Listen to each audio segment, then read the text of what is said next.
Hello again, I'm John Turzak and welcome to another video lesson at Seasoned Cook. Today I'm going to show you how to make a conch slash clam chowder. Now, it's not Caribbean style necessarily, it's not Floridian style, it's my idea of making this type of chowder. Let's go through the ingredients real quick. There's a fair amount of them, and that would be some conch meat. And I have some of it minced up, and I'm going to show you how to cut that conch meat. Now, some of these soups are made with ground conch meat, but I'm going to show you how to make it with small diced conch meat so that you can taste the texture of the conch in the soup. And garlic, and chopped ocean clams, and dry white wine, olive oil. We have over here fresh herbs. I have dill, sage, cilantro, and basil, red and green peppers. I have roasted mirepoix, which you have a video for, which is celery, carrots, and onions that have been roasted and diced, and they have flavor on their own already. Then I have clam juice, and I have rendered bacon and bacon fat, which you also have a video for. So let's start by getting at this critter right here and getting it to the point where it can be diced up, because I'm just going to cut this really fat part down just slightly right there before I start pounding this. And I want you to see where our end product is going to be with this, which is what this is. This used to be one of these, which I did earlier this morning, okay? So first thing I'm going to do is I'm going to take my jacarder and tenderize this tough giant snail, which is what it is.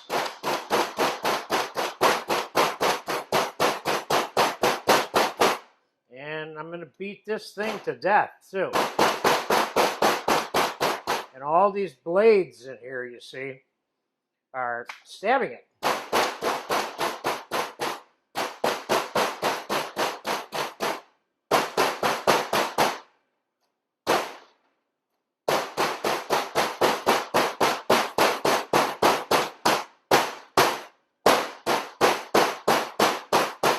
Okay, I think I got enough there.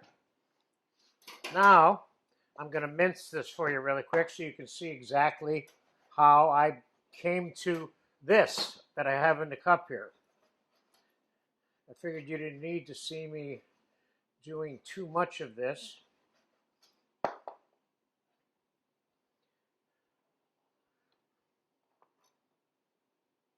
So let's just fast forward through this right now. All right. I got it all minced. That took me about 3 minutes. So let's put this in a measuring cup, because what I really want here is about equal parts of the clam and the conch together here, which is about what we have. So my goal here was to do like equal parts, so you'll have the same amount of clam and the same amount of conch in the soup. So we got about a cup and a half of each one there, okay? So I have a hot pan here, and I'm going to put the bacon fat in here, which we have 1 cup of. Let's put a little bit less than a cup. Let's put 3/4 of a cup. And let's put the peppers in here. The red and green peppers, we have about 2 cups of them mixed together there. And let's put a little bit of dried thyme, like half a teaspoon, and a little pinch of pepper. Now, some people say that you should probably want to put some hot sauce in your conch chowder, and you definitely might want to, but let's cook this for a minute. And then we're going to put the rest of these ingredients, for the most part, in the soup. So we'll be back in a minute. Okay, the peppers have been sauteing in the bacon fat for about 5 minutes. As you can see there. So now, things that we're going to add all at once. The roasted mirepoix, which we have 1 carrot, 2 ribs of celery, and a half of an onion of. The bacon, which we have 3/4 of a cup.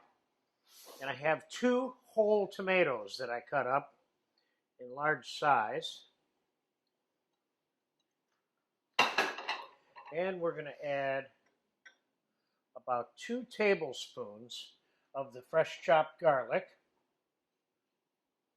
we're going to add the 1.5 cups of chopped ocean clams and the 1.5 cups of conch. See, the beauty of treating the conch the way I did is you don't have to cook the soup to death to get the conch tender enough to eat. That was the whole purpose of dicing it and jacquarding it in advance. That's why so many recipes call for ground conch, because then it's tenderized. I kind of like the idea of being able to identify the conch in the soup. Now the 2 cups of white wine, and we'll give this a quick mix, and then we're going to put this on the fire to reduce by about 75%, and that's going to take, probably 15 minutes, maybe 20. We'll be right back then, and at that point, we'll add the clam juice, and I'm going to add hot clam juice to it also. So we'll be back in about 15, 20 minutes. The white wine is reduced about 50 to 60%, and that's enough for me. Let's take it off. And this period of time that this has been reducing is really the simmering stage for this soup. So it cooked for about 15 minutes in the white wine. Now I'm going to add the 3 cups of hot clam juice, and we're going to finish this soup off right now. Let's see if 3 cups is as much as we need. It depends how chunky you want it. I'm going to put the 3 cups in, and the soup is looking good. Now we're going to chop the fresh herbs. We got the basil, sage, dill, and cilantro here. We can just chop them all together.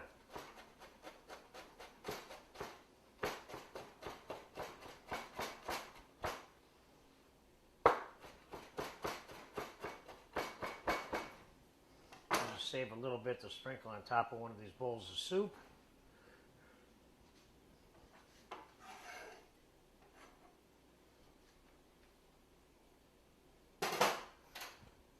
And I'm going to add about 2/3 of a cup of cream. Half a cup of cream I'm adding to it. That's an option. You don't need to put the cream in it at all if you don't want. Now, could you put rice, potatoes, garbanzo beans, macaroni? You can put all kinds of stuff in here at this point, or anywhere close to the finishing part of this. Let's give this a taste. I like this already. This is a very simple, refreshing, relatively light soup compared to some thicker soups. Let's just give this a taste to make sure our seasonings are in line. Oh, yeah. This is good. I like this just the way it is. It doesn't need anything. There was enough salt in the bacon fat, and I put a little bit of salt in it. Now, depending on how you want to serve it, if you could serve this as a main dish with a salad and a nice piece of bread. But in terms of the amount of food in the bowl, that's a determination for you. You see the amount that I think belongs in there. Put a little bit more of that fresh herb on there if you wanted, like so. So there you have it. That's John's version of a conch clam combination. And keep in mind, you can make this all conch or all clam. And if you wanted to, you could add mussels to this and make it 3 different kinds, you know. So I hope you get a chance to try this. This is really good. I love the underlying flavor of the bacon in this. And that's a treat. Enjoy yourself.